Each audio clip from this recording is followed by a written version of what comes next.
Prime Minister of Luxembourg, Xavier, Bettel.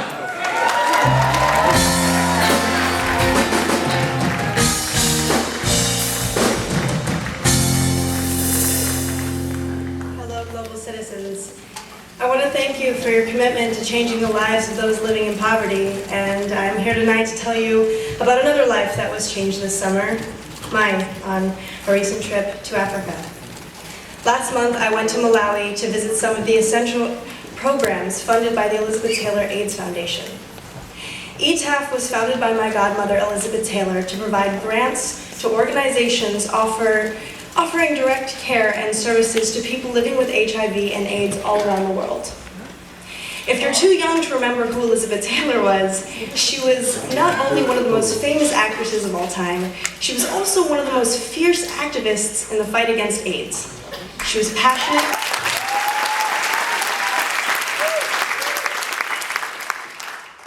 She was passionate, she was outspoken, she was a real badass.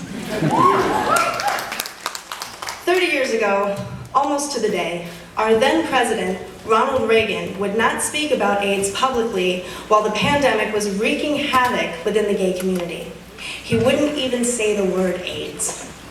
Elizabeth Taylor was having none of that. She wasn't going to let this crisis run wild, as it directly impacted her friends and loved ones, those the administration considered discardable. Undaunted, she went to DC and she spoke as loud as she could. From the Oval Office to testifying in front of Congress, Elizabeth would not be silenced. Her tireless efforts led to Ronald Reagan finally uttering the word AIDS publicly in 1987.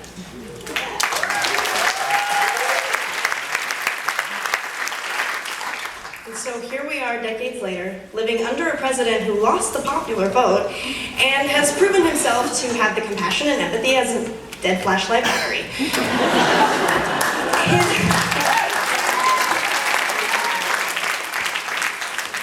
His budget proposes slashing healthcare funding for HIV and AIDS worldwide. So now here I am, hearing my godmother's voice urging me to be heard and not allow all that's been accomplished in finding the cure to fall by the wayside. But listen, I've got real news for him. None of us were discardable in 1987, and none of us are discardable now.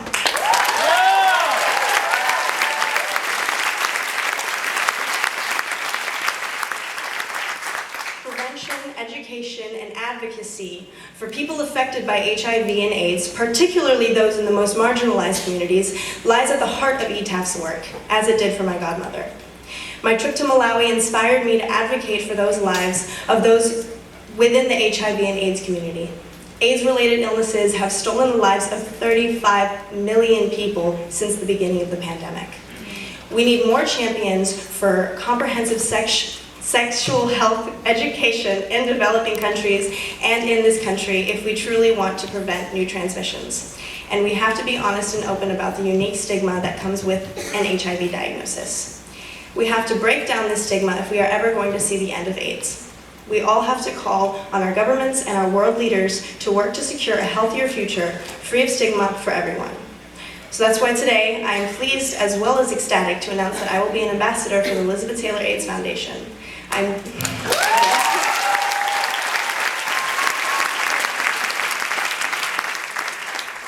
am deeply committed to advocating for this cause in my new role, working with progressive leaders such as Prime Minister Xavier Bettel.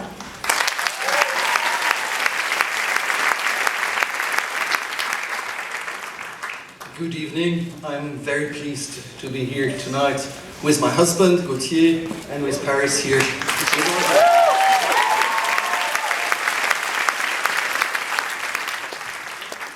I'm pleased also to be able to talk about issues that I strongly care about, namely the LGBT issues. These issues are related to my personal history, but not only. It should be an issue that concerns everyone. Being gay is not a choice. Homophobia is one.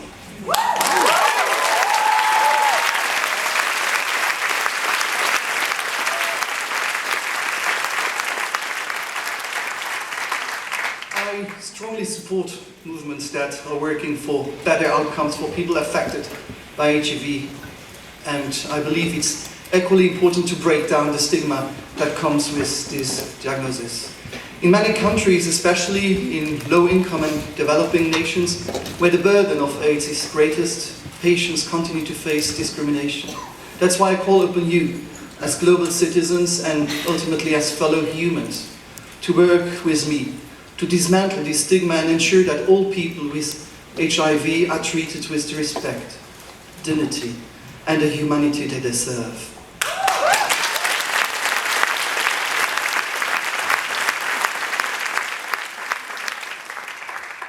The government of my country, Luxembourg, has demonstrated its ongoing commitment to creating a world free from communicable disease, including HIV, through robust investments made to the Global Fund to fight AIDS, tuberculosis, and malaria.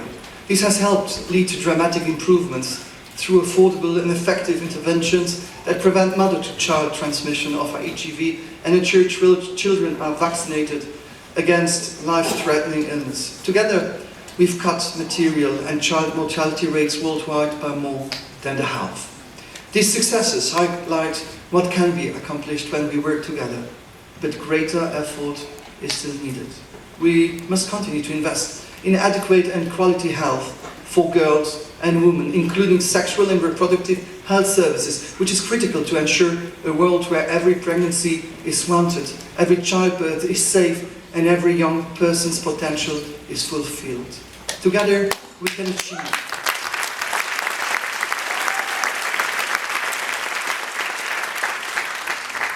Together, we can and we have to achieve a world where she decides. Yeah.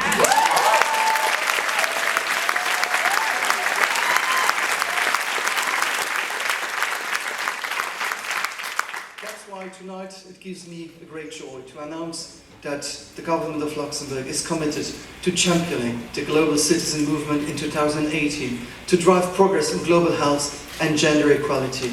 I will personally engage world leaders and add Luxembourg's political and financial weight to Global Citizen as a major convener of a world event next year. Thank you.